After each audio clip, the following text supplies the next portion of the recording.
Welcome to my channel. Have you ever known English words, but your mind just goes blank when you try to speak? You understand, but you don't think in English.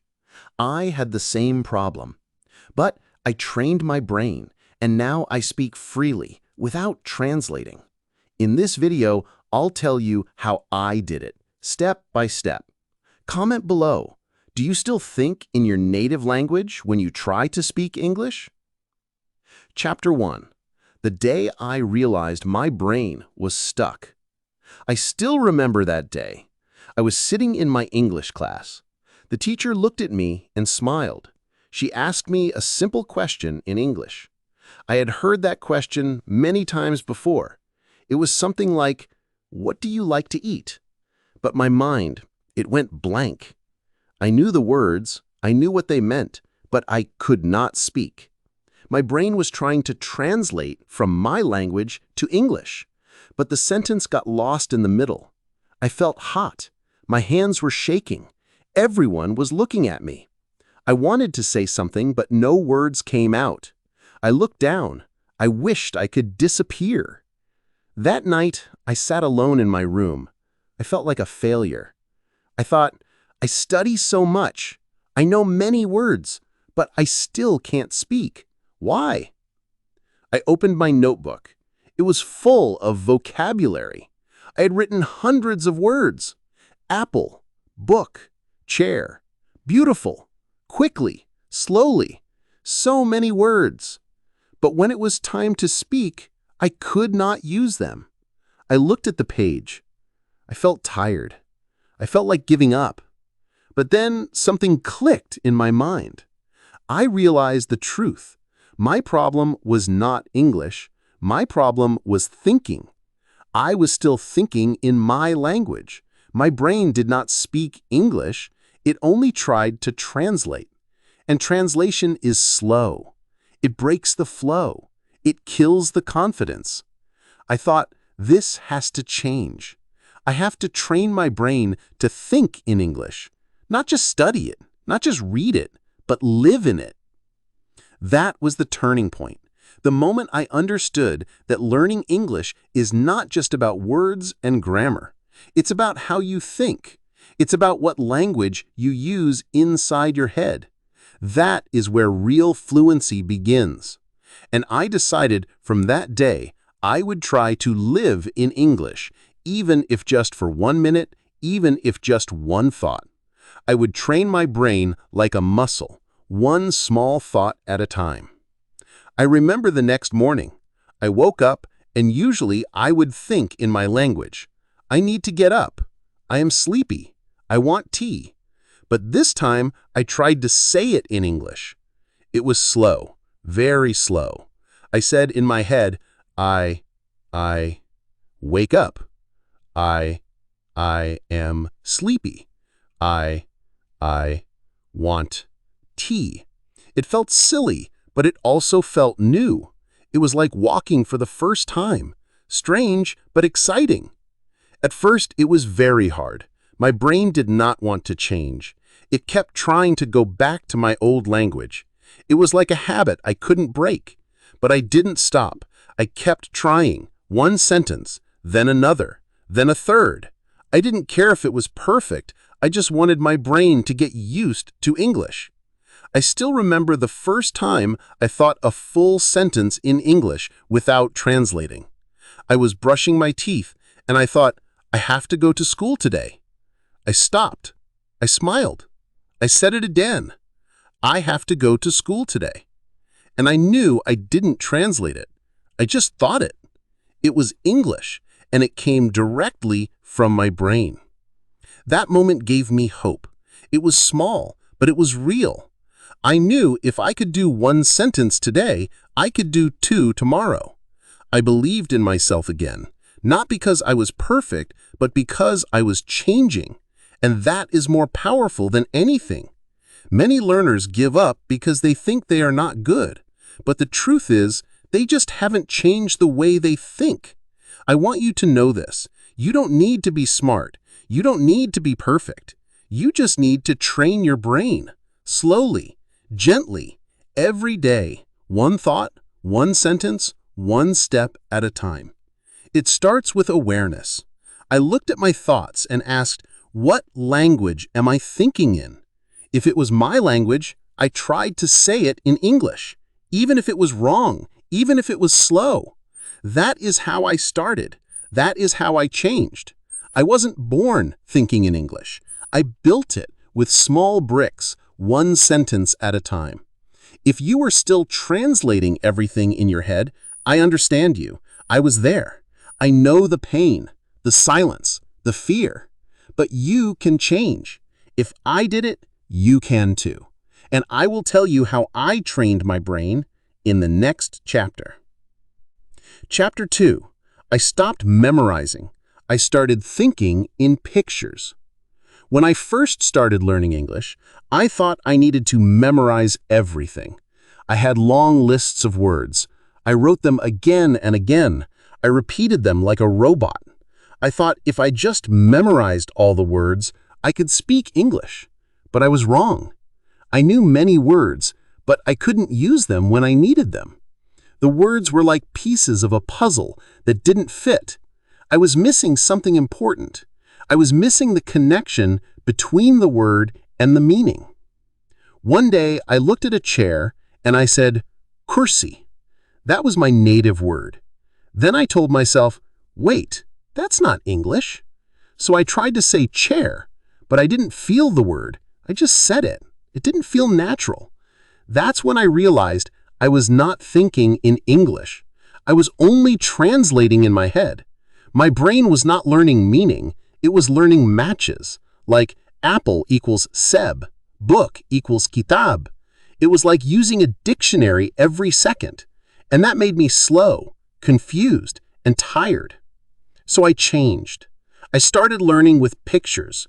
No translations, just pictures and English. I found a photo of a dog, and I said, dog. I looked at a picture of rain, and I said, rain.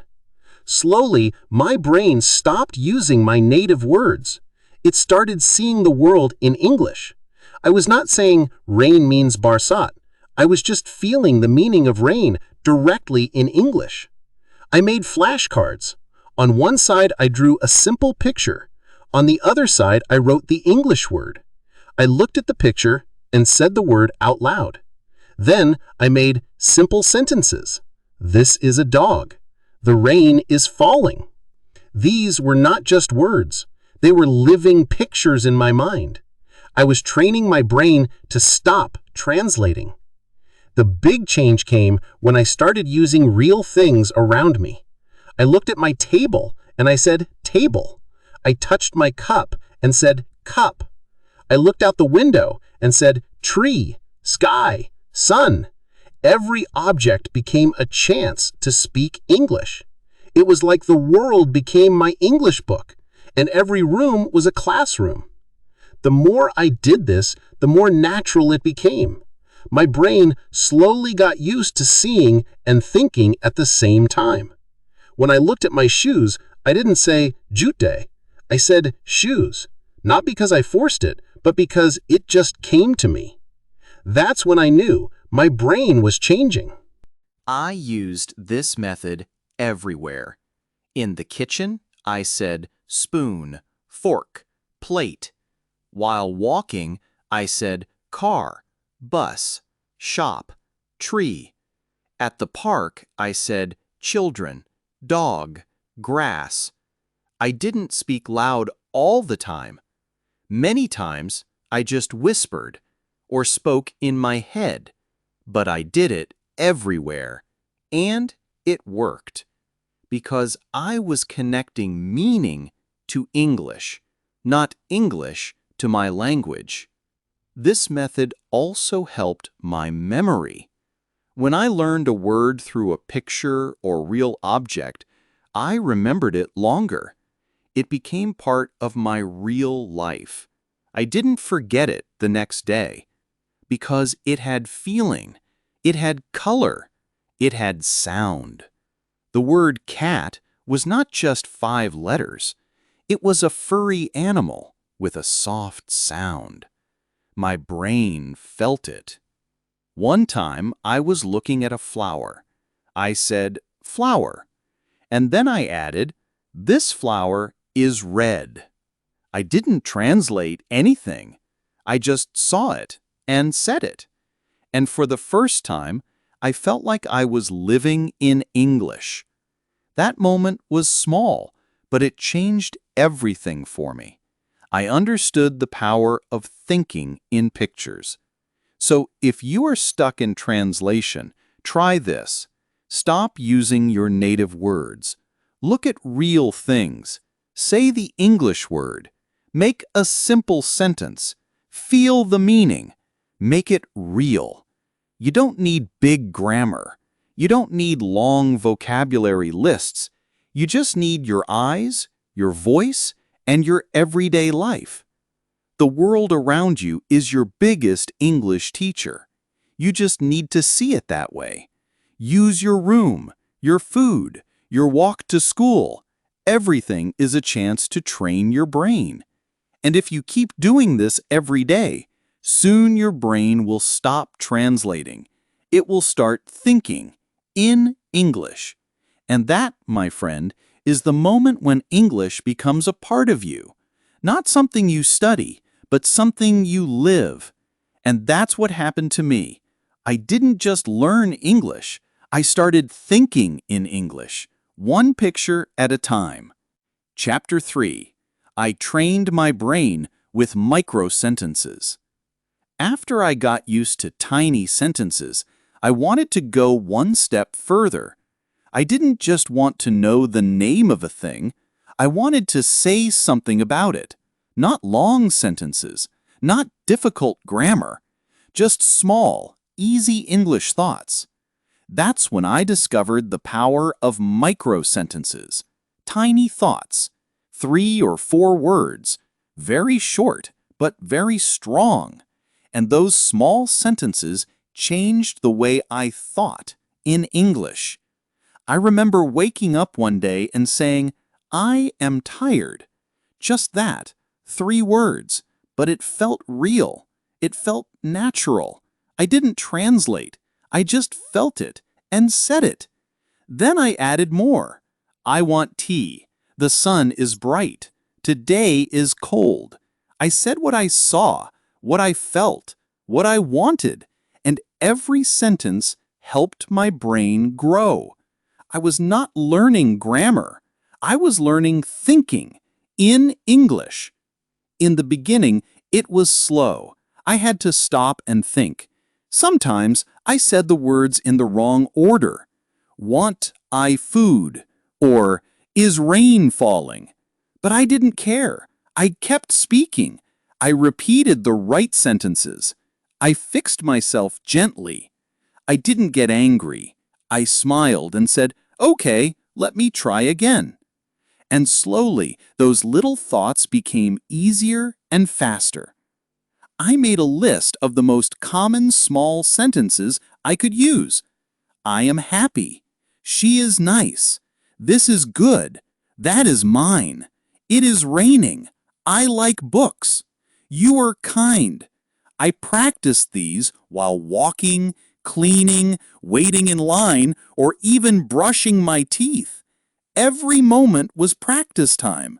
My brain was always training, even during small, boring moments. One day, I stood in front of a mirror. I looked at myself and said, "You are strong." I didn't say it in my native language.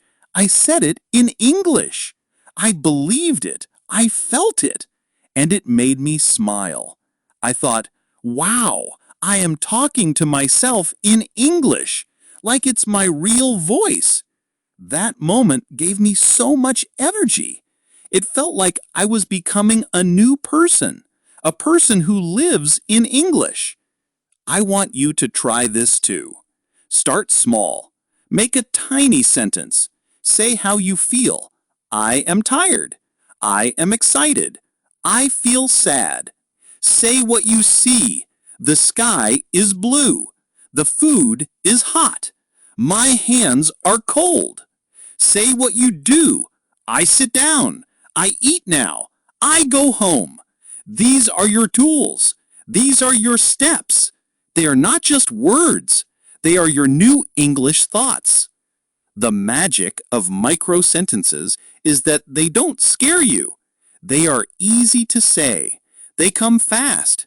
You don't have to plan. You don't need to worry about grammar. And with time, they grow. I go becomes I go to school. She is becomes she is my sister. You don't have to force big language. It will come. But first, let your brain feel safe with small sentences. Every time I made a micro sentence, I felt successful. It gave me power. I didn't need a teacher to say good job. I knew it in my heart because I was using English, not in a test, not in a book, but in real life, my life, and that made it special. There was a moment I'll never forget. I was waiting for the bus. It was late. People around me were talking in my language, but inside my mind, I was speaking in English. The bus is late. I feel cold. I want to sit down. I didn't even realize I was doing it. And when I did, I smiled. I thought, this is it. I'm not just learning English, I am thinking in English. And I didn't even try. That is the moment I want you to feel too. That surprise, that joy, that quiet voice inside you that starts speaking English without fear, without rules, without translation. It will come, but you must practice. Not for one day, not for 1 week, but every day. Little sentences, little steps. So take a deep breath right now. Think of one thing around you, maybe a cup, a chair, the light in your room. Say one sentence about it, out loud or in your head. This is a cup. That is my chair. The light is on. Don't wait. Don't plan. Just say it. And say another. And another. This is how I trained my brain, not with grammar books, but with tiny sentences and real thoughts. Keep going. Keep talking. Keep thinking small, because small thoughts build a big English mind. Chapter 4. I spoke to myself all day, in English. After I got used to tiny sentences, I wanted more practice. I wanted to use English in real situations. But I had a problem. I didn't have anyone to talk to. My family didn't speak English. My friends also struggled. So I asked myself, how can I practice speaking when there's no one around? And the answer came like a small whisper inside me. Talk to yourself all day, in English. At first, I laughed. It felt strange. Why would I talk to myself? Won't that look silly? But then I remembered, I really wanted to speak English. I wanted my brain to think in English. So I tried. I didn't wait. I just started with one small sentence. I looked at my bag and said, I need to pack. Then I looked at the clock and said, it is 7 o'clock. Then I walked to the door and said, I am going out. It was quiet. Nobody heard. But my brain heard. My brain listened, and it started learning. In the beginning, I only spoke during simple tasks, like dressing up. This is my shirt. I wear shoes now. I am ready. Or during eating. I am hungry. The food is hot. I like this taste. Every small moment became a time to speak. I didn't wait for a classroom. My life became my classroom. Then, slowly, I added more.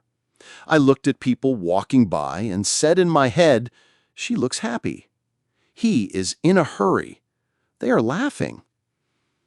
I didn't say it out loud, but inside I was always speaking English. I was not thinking in my language anymore. I was training my brain to see the world in English. I remember one moment clearly. I was in the kitchen making tea.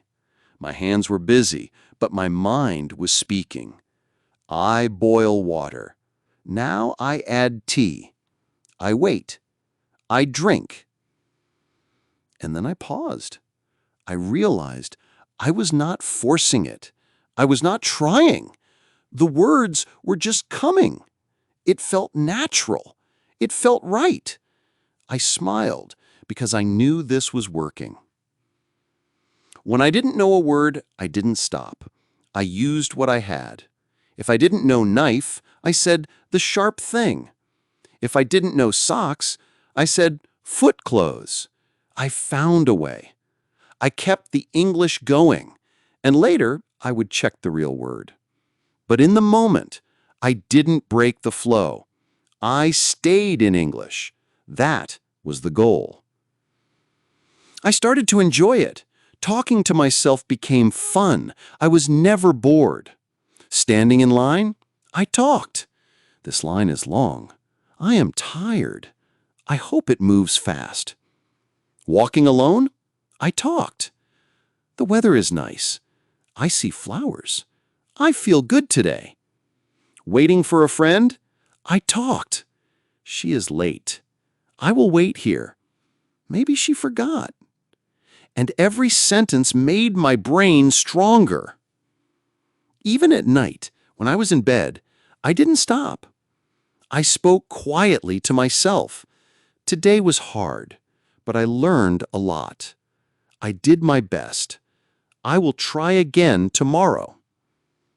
These small bedtime sentences made me feel proud. They gave me peace. They helped me sleep, and they helped me grow. Of course, I made mistakes. I said things the wrong way. I used the wrong tense. I forgot words. But I never stopped because the goal was not perfection. The goal was practice. I believe this: if I speak enough, I will speak well. And I did, little by little, one self-talk at a time. The biggest change came when my thoughts started changing. I was walking one day and I looked at the sky. And without thinking, I said, "The clouds are beautiful." I stopped. I smiled.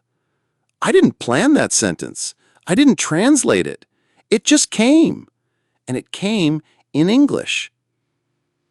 That was the day I knew I was no longer just learning English. I was living it. So if you are alone and have no one to practice with, don't worry. You have yourself. You are enough. Talk to yourself in the morning, in the shower, while cooking, while walking, before sleeping. Use simple sentences. Describe what you see, what you feel, what you do. Speak out loud if you can, or whisper, or speak in your mind, but speak. The more you talk to yourself, the more natural it becomes. English becomes your thinking friend, your quiet voice, your daily tool. It becomes part of you. And the best part? You can do it anywhere. No teacher needed, no money needed. Just you, your thoughts, and your English. This is how I trained my brain. I gave it English every hour, every moment, every day. And slowly, my brain stopped using my old language. It started thinking in English. And so can yours. Chapter 5. Listening that changed my thinking. Talking to myself helped me a lot, but there was one more thing that truly changed my brain. It was listening, not just listening once, but listening every day, listening deeply, listening again and again.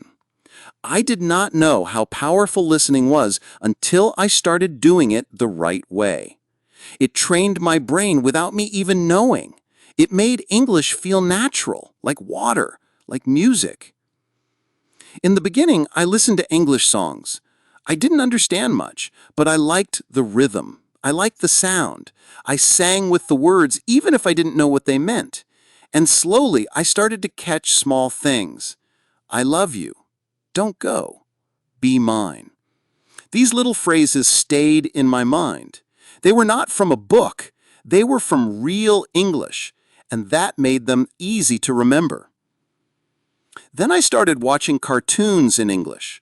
They spoke slowly and clearly. The stories were fun. I could guess what was happening.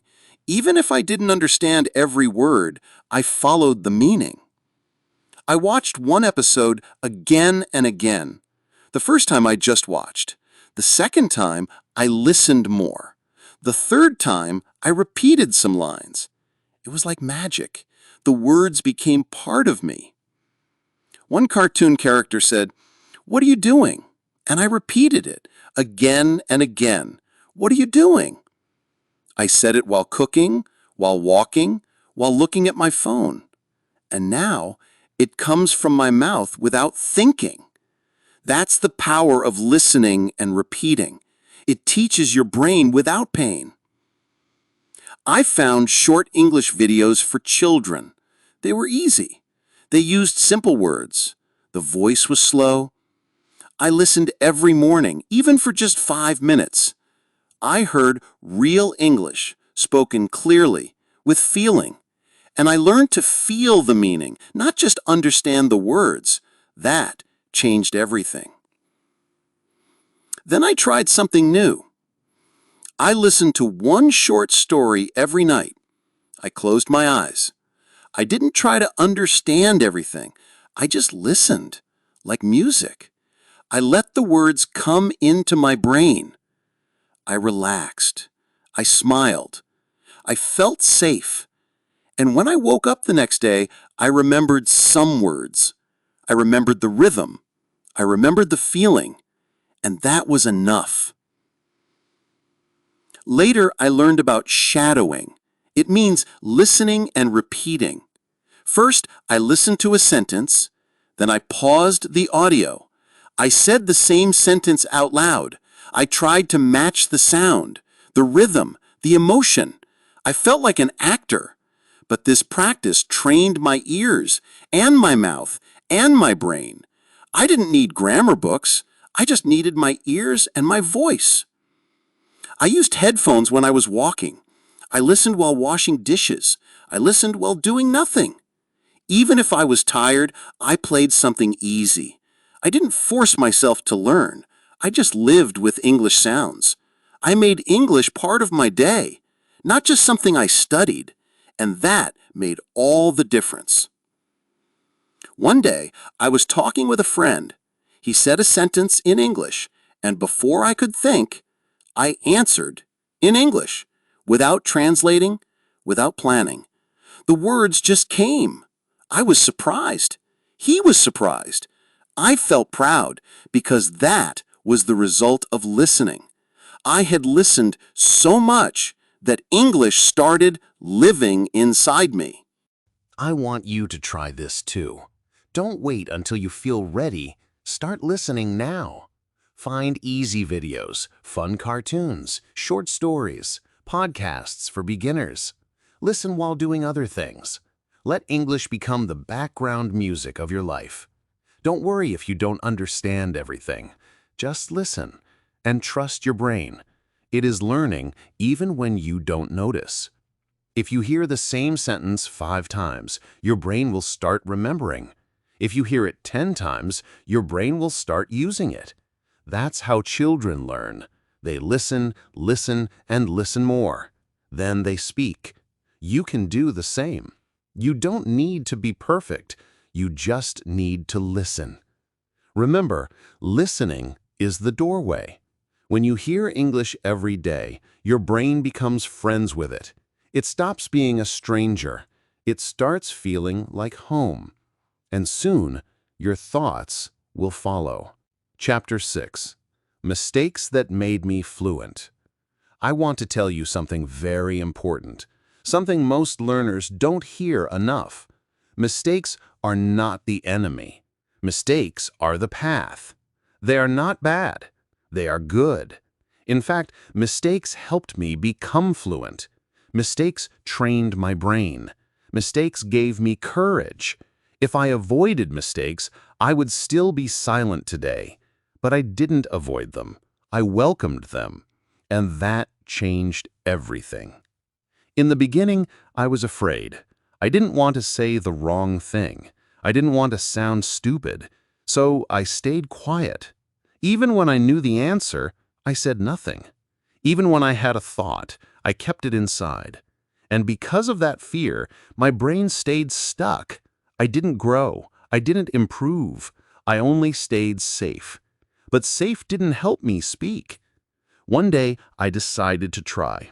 I was in a coffee shop. I wanted tea. I stood at the counter. My heart was beating fast. I said, "I want one tea, please." The man smiled. He said, "Okay, one tea coming up." I felt so happy. I had done it. But then I wondered, did I say it right? Later, I found out I could say, "Can I have a cup of tea, please?" But that didn't matter. What mattered was I spoke. I didn't hide. I made a mistake, yes, but the world didn't end. The man understood me, and I got my tea. That one moment made me brave. I said, if I can make a mistake and still be okay, then I can speak more. So I did. I spoke with friends, I spoke with myself, I wrote messages, I joined online chats, and I made many mistakes. But each mistake taught me something. I said, "He go to school." Someone corrected me, "He goes." I said, "Okay, thank you." I remembered that, and next time I said it right. Mistakes are like stepping stones. You step on one, you fall. You get up, you step again. Each time you learn a little more. Each time your brain gets stronger. If you never fall, you never learn how to stand. So I started speaking more, writing more, listening more, and every mistake became a lesson. One of my biggest mistakes happened in front of many people. I was giving a small talk at my English club. I said, "I very like music." Everyone smiled, but no one laughed. My teacher said gently, "In English, we say, 'I really like music,' or 'I like music very much.'" I nodded. I repeated the sentence. I felt a little embarrassed, but I also felt happy, because now I knew the right way. That mistake taught me something no book ever could. After that, I changed my thinking. Before, I thought mistakes meant I was bad at English. Now, I believe mistakes mean I am using English. Mistakes mean I am trying. Mistakes mean I am growing. So I stopped fearing them. I started learning from them. I also learned something powerful. People are kind. Most people don't care if your English is perfect. They care if you are trying. They listen. They help. They understand. One time, I said something completely wrong to a friend. I laughed, she laughed, then she helped me say it better. That made me feel safe. It made me want to speak more. And the more I spoke, the better I got. Fluency doesn't come from being perfect. It comes from using the language again and again, with all your mistakes, with all your fear. And when you use it every day, those mistakes start to disappear. Your sentences get smoother, your words come faster, your thoughts become clearer. I want you to remember this. Every time you make a mistake in English, you are winning. You are doing what others are afraid to do. You are speaking. You are trying, and you are learning. Don't wait for the day you know enough English. That day will never come. Start now, speak now, and let your mistakes teach you. Today, I speak English without fear, not because I stopped making mistakes, but because I stopped fearing them. I learned to laugh, to learn, to move forward. And that is how I became fluent. You can too. Chapter 7. Now I think in English. You can too. One morning, I opened my eyes. The sun was coming in through the window. I stretched my arms, I looked at the ceiling, and a sentence came into my mind. I don't want to get up. It was in English, not my native language, not a translation. It just came. My first thought of the day was in English. That moment felt like a miracle. I didn't plan it. I didn't force it. It just happened. I had trained my brain. I had built something new inside me. That morning, I made tea. I looked out the window. I thought, it's a little cloudy today. Then I sat down and picked up my phone. I read a message. I replied. All of this in English. I wasn't studying. I wasn't practicing. I was just living. And my thoughts were no longer in translation. They were real, natural, free. It didn't happen in one day. It didn't happen in 1 month. It took time. It took effort. It took thousands of small steps. Thinking in English is not magic. It is a habit. And like every habit, it grows slowly, quietly. But one day, you wake up and realize it's here. It lives inside you now. I know what you might be thinking. That's great for you, but can I do it? Let me tell you this. I started from zero. I couldn't understand English. I couldn't speak. I was scared. I made mistakes. I was shy. But I didn't stop. I kept going. I trained my brain with pictures, with micro-sentences, with self-talk, with listening, with mistakes, and that changed my life. I didn't wait for the perfect time. I didn't wait for perfect grammar. I started with what I had, with what I knew. I built one sentence, then another, then a thought, then a conversation, then a new mind, a mind that could think in English. If I could go back and meet my old self, the boy who sat quietly in English class, afraid to speak, I would smile. I would say, don't be afraid. One day you will think in English. One day it will feel easy. But first you have to believe it's possible. Then take one small step. So now it's your turn. You don't have to be perfect. You don't have to know everything. You just have to start. Right now, look around you. Say what you see. Say how you feel. Say what you're doing. Don't wait. Don't be shy. Your English is not just something you study, it's something you can live. Thinking in English is not only about language, it's about confidence. It's about building a new way to see the world, a new way to speak, a new voice inside your mind, a voice that supports you, a voice that grows with you. I still make mistakes. I still learn new words. But now my brain is ready. It knows the rhythm. It knows the sound. It feels the meaning. English is no longer a subject. It is part of who I am. And it can be part of you, too. If this story gave you hope, if it helped you understand how to think in English, then please like this video, subscribe to this channel, and share it with a friend who's learning. And I want to hear from you. Do you still think in your language, or have you started thinking in English? Write your answer in the comments. I read every one. Together, we are building English, thought by thought, step by step. You can do this, and I'm right here with you.